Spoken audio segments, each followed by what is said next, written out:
Doctor Noor Alam साहब, respected Javed Iqbal साहब, respected रौनक साहब, निसा एजुकेशनल वेलफेयर सोसाइटी, और मेरे बड़े भाई जनाब निहाल अख्तर साहब, सीनियर जर्नलिस्ट। बड़ी खुशी हुई कि रोज़ाना की जो हालात हमारी रहती सियासी, सुबह मीटिंग शाम मीटिंग, उससे हट के कुछ स्टूडेंट से मुखातिब करने का मौका मिल रहा है। सबसे पहले तो मैं हमारे निहाल अख्तर पयामी साहब को और डॉक्टर नूर आलम साहब का शुक्रिया अदा करूँगा कि इस किशनगंज की सरज़मीन पर मुझे इन लड़कियों से मुखातिब होने का मौका मिला। सबसे पहले तो मैं थोड़ा मेरा इंट्रोडक्शन देता हूँ कि मेरा ताल्लुक़ जो है हैदराबाद से है। एक पॉलिटिकल फैमिली से हम बिलोंग करते हैं। मेरे वालिद मरहूम गाजी मिल्लत अलहाज मोहम्मद अमानुल्लाह खान 28 ईयर्स 28 साल तक एमएलए रहे। मैं 10 साल कारपोरेटर था। हाल ही में हम एमएलए कंटेस्ट किए और 700 वोटों से हारा मैं इलेक्शन। तो इलेक्शन हारा हूँ, हिम्मत नहीं हारा हूँ। दूसरी चीज़ यह है कि सीमान यहाँ से मेरा पुराना ताल्लुक़ है। मैं 2015 इलेक्शन में भी आया था, 2017 में बाढ़ आई थी जब भी आया था, और जब भी किशनगंज, सीमांचल या किसी बिहार के लोग जो हैदराबाद में रहते हैं या हैदराबाद के अतराफ़ वकनाफ के इलाक़ों में रहते हैं, तो उनको अगर कोई भी तकलीफ़ आती है तो मुझे जब भी यहाँ से फ़ोन आता है तो हम इमीडिएट वहाँ पर पहुँचकर उनको जो भी मदद हो सकती हम करने की कोशिश करते हैं। कई केसेस ऐसे होते हैं कि कोई लोग वहाँ जिनका वहाँ पर इंतकाल हो जाता है तो यहाँ पर बॉडी भेजने का जो मसला होता है, क्योंकि पुलिस केस रहता, बाज़ नेचुरल डेथ्स रहते, तो उसमें भी अल्लाह ने मुझसे काम लिया। दूसरी चीज़, आपके किशनगंज, सीमांचल, बिहार के कई लोग गल्फ़ में हैं, तो मैं एक एनआरआई एक्टिविस्ट भी हूँ कि गल्फ़ में जो लेबर है, ख़ास तौर पर जो ख़वातीन जाके ख़दामा की बेसिस पे जाकर वहाँ पर फंस गए, तो वो ख़वातीन को कुछ अगर प्रॉब्लम आ रहा तो उनको रेस्क्यू करा के लाना। कोई जाकर कोई लेबर के हिसाब से गल्फ़ में फंस गया, उसको सही तनख्वाह नहीं दी जा रही, 2 साल का एग्रीमेंट के बजाय 5 साल हो गए उनको नहीं छोड़ रही, तो उनको रेस्क्यू करा के लाना। तो अल्लाह ताला ने एक एनआरआई वर्कर यानी एक एक्टिविस्ट की हैसियत से भी मेरे से काम लिया है। मेरा ताल्लुक़ कुछ ट्रेड यूनियन से भी है कि हम कई फैक्ट्रीज़ में, कई सोशल क्लब्स में जो है एज ए प्रेसिडेंट हम काम करते हैं। अल्लाह ताला हमारे से सही दियो, हमारे से काम ले रहा है उसमें भी। अब रही बात, यह सब तमाम रहने के बावजूद एजुकेशन एक सब्जेक्ट है मेरे कने। आप लोग 2 पॉइंट्स बहुत अहम बात किए कि एक तो लड़कियों का एजुकेशन है। लड़की को पढ़ाना बहुत आसान है बजाय लड़कों के। मेरे जो पर्सनल मेरी फीलिंग है कि लड़कियों की मेमोरी बहुत तेज़ होती है, एक बार पढ़ लिए तो जहन में रखते हैं। और हमारे कने जो ट्रेंड है कि लड़कियों की जल्दी शादी करने का, उस ट्रेंड को थोड़ा बदलना चाहिए। मैं रिसेंटली अमेरिका गया था, तो वहाँ के लड़कियों की ये सोच है कि हम जब तक कमाने के मौक़ूफ़ में नहीं होंगे हम शादी नहीं करेंगे, जब हम कमाने के मौक़ूफ़ में होंगे तो हम शादी करेंगे। क्योंकि आजकल हालात ऐसे आ रहे हैं कि 70% ऑफ केसेस हमारे मुस्लिम्स में बोलिए, या ख़ास तौर पर जो लोअर क्लास हिंदूस है, दलित्स वगैरह है, इन लोगों में मार्शियल डिस्प्यूट्स बहुत आ रहे हैं। लड़का जो होता है वो जाके एक शादी करता, 2 शादी करता थी, लेकिन लड़कियों का आजकल और एक जहन ये हो गया कि अगर उनको एक आध लड़का है, अगर उनके हस्बैंड से डाइवोर्स हो रहा तो फिर वो बची ज़िंदगी शादी नहीं कर रहे हैं। मेरे पास एक प्रजा दरबार आप लोग देख सकते, पूरे पढ़े लिखे लड़कियां हैं, गूगल पे जाके सर्च कर सकते अमजदुल्ला खान या प्रजा दरबार। तो हमारे यहाँ एक प्रोग्राम चलता है पिछले 5 साल से, जो लॉकडाउन 1 आया था, फिर लॉकडाउन 2 आया था। आपके बिहार के लेबर बहुत परेशान थे। पूरा हैदराबाद हमारा बिहार के लेबर से भरा हुआ है। हैदराबाद नहीं बल्कि पूरा तेलंगाना। आप किसी भी डायरी में जाइए जहाँ पर दूध का कारोबार होता, आपको बिहारी लेबर दिखेगा। आप किसी भी होटल में जाइए आपको बिहारी लेबर, किसी शादी खाने में मैरिज हॉल में जाइए आपको बिहारी लेबर, आप किसी ये मोटर पार्ट्स के काम में जाइए बिहारी लेबर। तो ये जो है आप देखिए, तसव्वुर करिए कि एक आदमी अपने बीवी बच्चों को यहाँ पर छोड़कर, आप किसी भी मस्जिद में जाइए मौज़न इमाम, आप किसी मदरसे में जाइए हाफिज़ कुरान, वो बिहारी निकलेंगे आप। मैं तो ये बात बोलता हूँ कि हिंदुस्तान में इस्लाम जो ज़िंदा है वो ये बिहारी इमाम, मौज़न और हाफिज़ों की तरफ से बिहार, वेस्ट बंगाल के लोग जो जाके दूर दूर गांव में, जहाँ पर आप तस्वुर नहीं कर सकते। खम्मम में एक मस्जिद में मैं खम्मम में अल्लाह ताला मेरे से 4 मसाजिद बनाए, तो वहाँ पर मस्जिद में जो है कोई इमाम साहब टिकरे नहीं थे।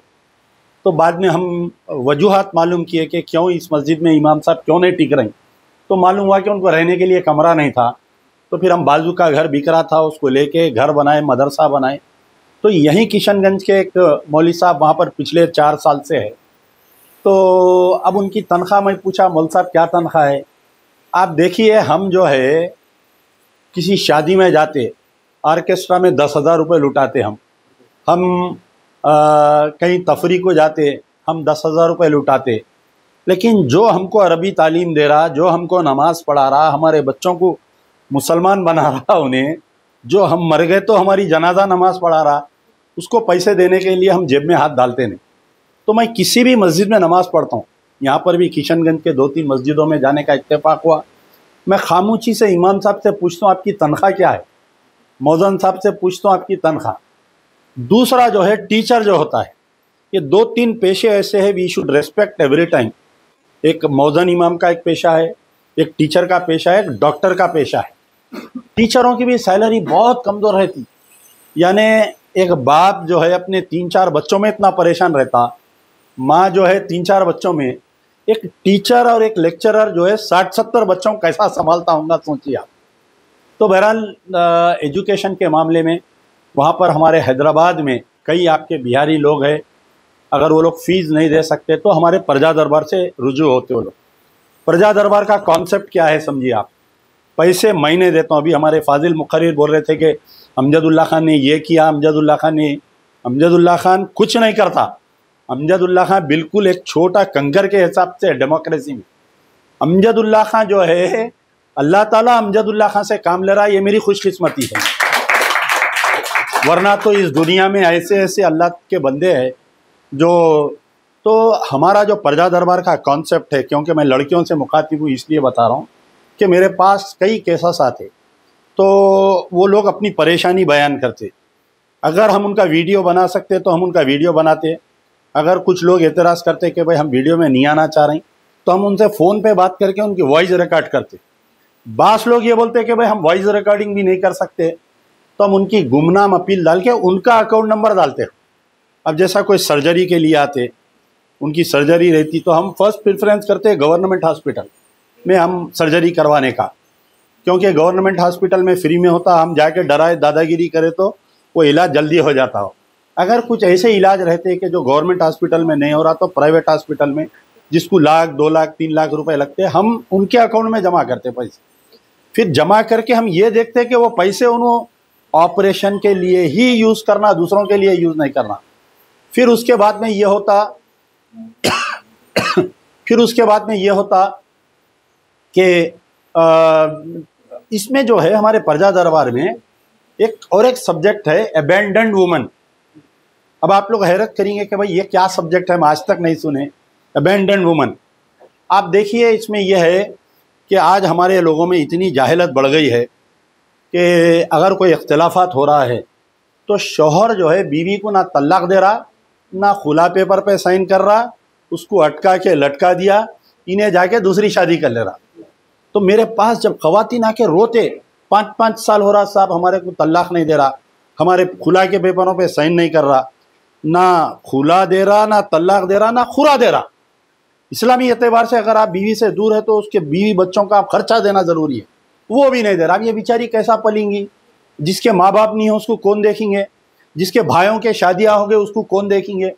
तो हम वैसे लेडीज़ को क्या करते हैं, अगर वो पढ़ी लिखी है तो उसको हम किसी MNC कंपनी में ज्वाइन कराते, स्पोकन इंग्लिश क्लासेस में डालते, उसके पीछे हम एक 10-20 हज़ार रुपये खर्चा करके उसको जो है रानी झांसी बाई बना देते हैं।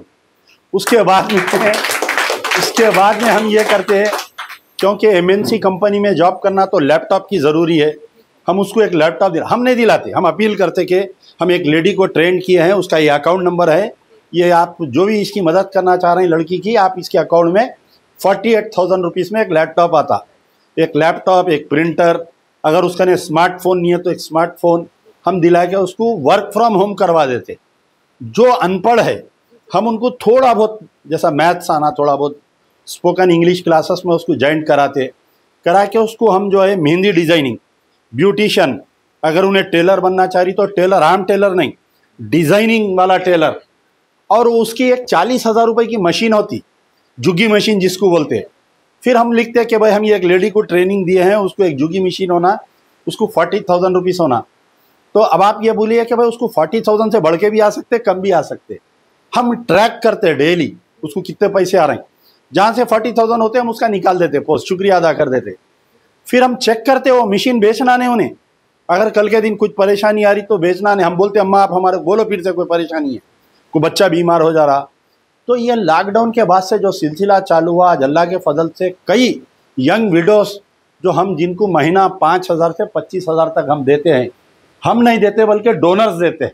और डोनर को ये नहीं मालूम कि बेनिफिशियरी कौन है, बेनिफिशियरी को ये नहीं मालूम डोनर कौन है, ये एक राज रहता हमारे कन। तो ऐसे स्टूडेंट्स हैं जिनके माँ बाप जो है कोविड में वालिद मर गए, मेरे पास कई केसेस ऐसे हैं। एक तो 5 बहनें हैं, वालिद भी मर गए, वालदा भी मर गए। बड़ी लड़की 10th में थी, आज अल्लाह के फजल से वो लड़की मेडिसिन कर रही, she got a government seat. तो ऐसा हम जो है गुमनाम खामोशी से एक जगह मुकाम पर बैठकर कई लोगों की मदद करते हैं। आपके बिहार के भी कई लोग हमारे पास आते फीस के लिए या कोई इलाज के लिए आते हैं। थोड़ा हमारे को प्रॉब्लम क्या होता, आउट ऑफ स्टेट अगर कोई है, क्योंकि हमारे डोनर जो है वो हैदराबाद तेलंगाना के हैं। आउट ऑफ डोनर्स को, जैसा किशनगंज का कोई केस है, अगर अकाउंट किशनगंज का है तो लोग ज़रा चमकते पैसे डालने के लिए, तो थोड़ी बहुत तकलीफ आती, लेकिन उसका भी हम कोशिश करते हैं कि जहाँ तक हो सकते, क्योंकि आप लोग जो है फ्यूचर पिलर्स ऑफ इंडिया है। तो मेरी आप लोगों से अपील है कि अच्छा पढ़िए, आपका भाई अमजदुल्ला खान आपके साथ है। और अगर कोई लड़कियाँ आके हैदराबाद में फ़र्दर स्टडीज़, मानू में, मौलाना आज़ाद एजुकेशनल इंस्टीट्यूशन में आके आप लोग पढ़ना चाह रहे हैं, या हैदराबाद में कोई ऐसा कोर्स करना चाह रही, कोई लड़कियां बाहर जाना चाह रही US या UK में, तो आप लोग आइए, मैं जहां तक हो सकता हेल्प करने के लिए तैयार हूं। अगर इसमें ही नहीं, आपके और कोई जान पहचान में भी है तो आप लोग मेरे कने केस रिफ़र, उसमें यह होना चाहिए उनके नाम पे अकाउंट रहना, उनका आधार कार्ड की कॉपी रहना, उनके नाम पे गूगल पे रहना। जैद बकर का अकाउंट जैद बकर का गूगल पे नहीं, ये फ़लाने का मैं दे रही हूँ आप मेरी मदद करो, वो तो ऐसा नहीं होता। तो आप लोग मेरा भी नंबर रखिए, डॉक्टर साहब से तो हमारे रोज़ाना तकरीबन हमारा एक्सचेंज होते रहता, और बगैर हम गांव मोहल्ला देखे ना सोते, और जगते ही पहले गांव मोहल्ला देखते। और एक जैसा अभी बोले कि किशनगंज के नहीं बल्कि बिहार के रवीश कुमार बने हुए आप, अल्लाह ताला आपको सेहत दे, और आपकी जो सलाहियत है, तो आप इनको देखकर कई लड़कियां जर्नलिज्म भी ले सकते हैं। You can join mass communication and journalism course in मानू, हमारे जो हैदराबाद में है, टॉप मोस्ट यूनिवर्सिटी है, आइए वहाँ पर पढ़िए। If any girls are interested in, if any boys are interested to become a journalist, you can join there also. तो बहरहाल आपका भाई है आपके साथ, बड़ी खुशी हुई आप लोग का। मैं डॉक्टर साहब का, हमारे निहाल अख्तर पयामी साहब का शुक्रिया अदा करता हूँ कि रोज़मर्रा की हमारी ज़िंदगी का जो सियासत हमारे पीछे लपटी हुई है, उससे हट के कुछ हमारे को मौका मिला। तो I am your brother, you can come any time, रात के 2 बजे फ़ोन कर सकते। शुक्रिया, यार जिंदा सोबत बात।